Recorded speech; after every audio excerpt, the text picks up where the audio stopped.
What is a calendar audit? Well, if you've been watching or listening to the COO Solution podcast, you know that I'm a big fan of doing audits, time audit, task audit. Well, this one's called the calendar audit, and you may have an idea of what it might be about, but let me explain it to you briefly. I think it's going to be really impactful and beneficial for your business. What I would like you to do is take a look at your calendar, Outlook, Apple, Google Calendar. Maybe you've written it down on a notepad. That's fine. Take a look at the last couple of weeks and maybe look ahead for the next couple of weeks. We just need a sample time frame. And I would like you to identify which appointments or meetings or Zoom calls or in-person meetings, whatever it is, could you start to get some help with? And what I mean by that, is there a team member that is in your organization that can partner with you, that can be involved in those meetings in order to start to free up your time? Now, I know what you're going to say, Derek, is that I need every one of those meetings. They're there for a reason. Only I can do it. And of course, there's truth to some of that, but there may not be truth to all of that. And so we're only looking in the beginning which specific appointments or meetings. Let's start small, baby steps, right? And it's not going to happen overnight. Maybe you just can't transition some of these meetings to somebody else in your team. There's a little bit of a balance. Perhaps you need to involve them into explaining what is the purpose of this meeting. This is what my intention or objective is, and get them up to speed so that perhaps you're doing it together. And when you're doing it together, eventually you can start to phase out and this team member can start to phase in. And what does that equal? More time back for you. Just like the time audit, just like the task audit, just like the calendar audit, we're identifying small but meaningful opportunities for you to get your time back, where you can continue to delegate and outsource and systematize to members of your team, or perhaps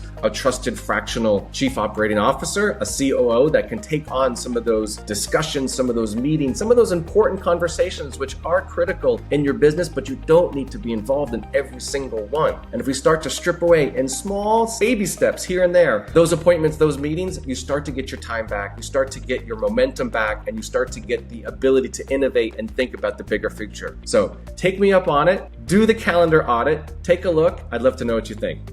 Together, we'll roll up our sleeves, tackle the real challenges, and take your business to the next level. And I can't wait to be a part of your journey on the COO Solution podcast.